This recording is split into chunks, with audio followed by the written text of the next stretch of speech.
I think that you have created an academic and intellectual world. I include the American media, most of it, not all of it, obviously, that is a intellectual wasteland.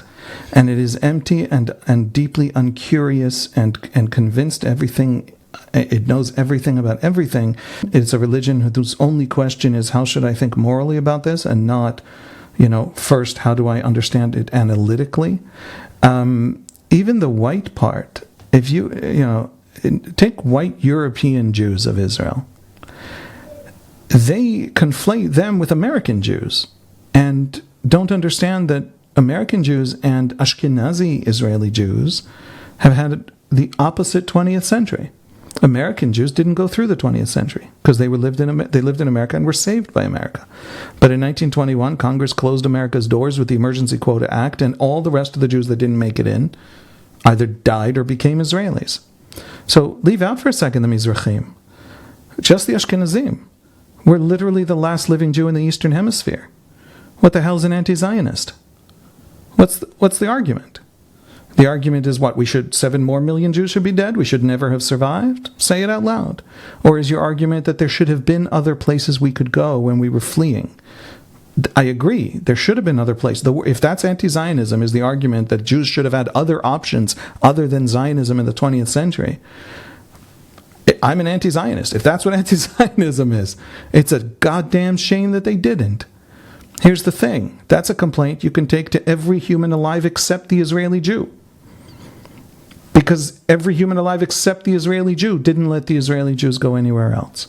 When America's doors were open, 95% of Jews fleeing Eastern Europe, fleeing 1,300 pogroms, 250,000 dead, fleeing decade after decade after decade of increasingly anti-Semitic laws, pushing Jews out of universities, out of professions, out of entire areas to live. Over those decades, 95% of them chose America. 3% chose other places, 2% became Zionist.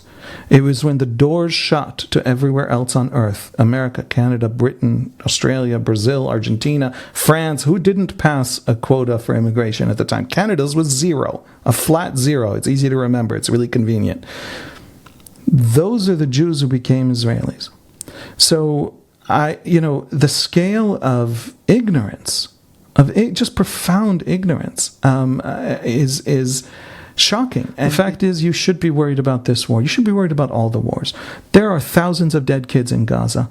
The numbers Hamas gives are totally made up. They pull them out of whole cloth. They just completely, they don't even pretend to count.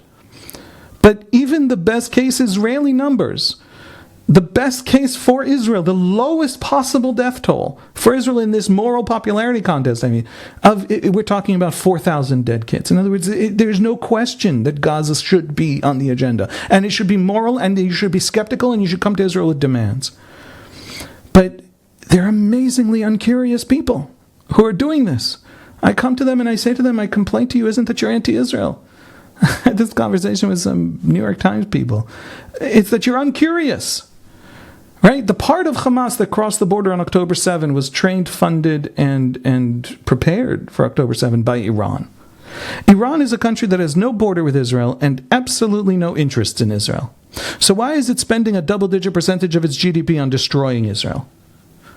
Just as an analytical diagnostic question, explain. They're not curious about why Hamas would spend 17 years building those tunnels, and why Hamas isn't more worried about Gazan civilian deaths than the Israelis. And so if you, for example, take Zionism, the word Zionism, right?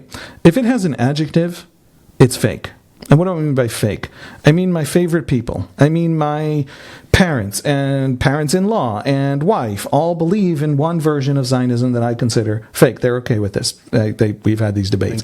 But if you meet someone who is a religious Zionist, or you meet someone who's a liberal Zionist, or you meet someone who's a cultural Zionist, or a socialist Zionist, or a British aristocratic Zionist, there used to be those kinds.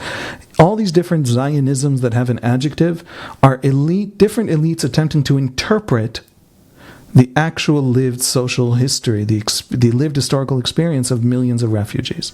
And so elites tell stories, and usually they're self-serving stories. And so all the versions of Zionism that get books written about them by elites are those versions of Zionism. So if you have a Peter Beinart who writes about just his heart is torn asunder because the American liberal dream of Israel turns out to not be the perfect model society that they imagined it was in the 60s. Well, that's an elite, waking up to something not being convenient for a new generation of the same damn elite. None of it was real, not then, not now. And that's my personal view, why we don't tell that story, because too many elites are telling that story. The fact is, there is nothing else you should learn about Israel other than that refugee experience. And from that refugee experience, you can start to learn other things. For example, you want to talk about the Nakba. I'm doing all the talking. I apologize. My wife laughs at me that this is what happens when I meet polite people.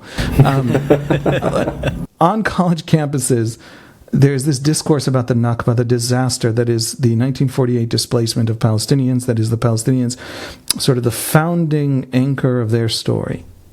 And I want to talk about the Nakba because what Palestinians think will profoundly shape the future of my children. What college campus kids think in America won't.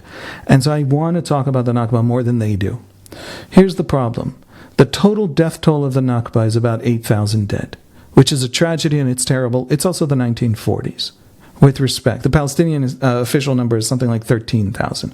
Western historians generally count it something like 8,000. This is a tragedy and it's important, and the displacement is bigger than the death toll. But who are the soldiers of the IDF in 1948? The soldiers of the IDF are not just survivors. They're not just the children of these refugees. A quarter of the soldiers of the IDF in 1948 are DPs. Who are DPs? DPs are people liberated from the camps, from Buchenwald and Dachau and Auschwitz and Bergen-Belsen and all the rest, and a year after the war are still on German soil in camps, and this time patrolled by the American and British armies. And Truman begs Congress to let down the quotas. There are no more 10 million East European Jews who could flood America's shores. There's this tiny, shrunken remnant suffering typhoid epidemics in the wake of the war after liberation. It's nothing. It's not even 250,000 people. And Congress won't let them in. And 40 governments come to the DP camps. It's in the framework of the International Refugee Organization in 1946. And they interview all the DPs to take them and give them jobs, essentially, and they take all the 400,000 Nazi collaborators from the Baltics, and they take all the Polish Catholics, something like 750,000 DPs in the immediate aftermath of the war, that they all take, and they all get naturalization, they all get citizenship out there in the West. And by 1946, the end of the year, all the 250,000 DPs left, every last one is a Jew. And there's one thing those Jews know. Now that the world has seen Auschwitz, we still have nowhere to go. Those DPs are a quarter of the IDF in 1948. They don't know anything, but they know one thing. If they don't have this place, they don't have any place. Now, if we're talking about the social history of that event, I am absolutely sure my country has done things wrong. And if I were to tell you, Noam and Coleman, that your country has done things wrong, you would not fall off a chair. That is not a shock to you. I'm an actual Israeli. I'm not engaged in the moral popularity contest. I think that's kind of a pathetic thing to be running in your head about the rest of the world.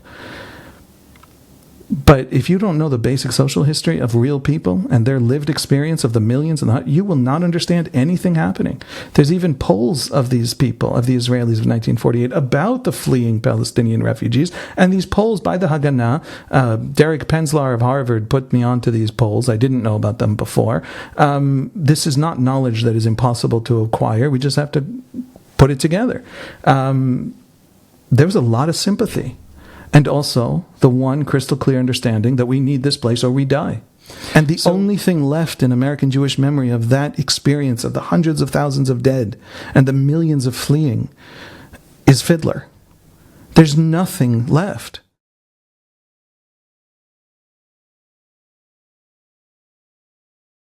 It just occurred to me the first time. Coleman will like this.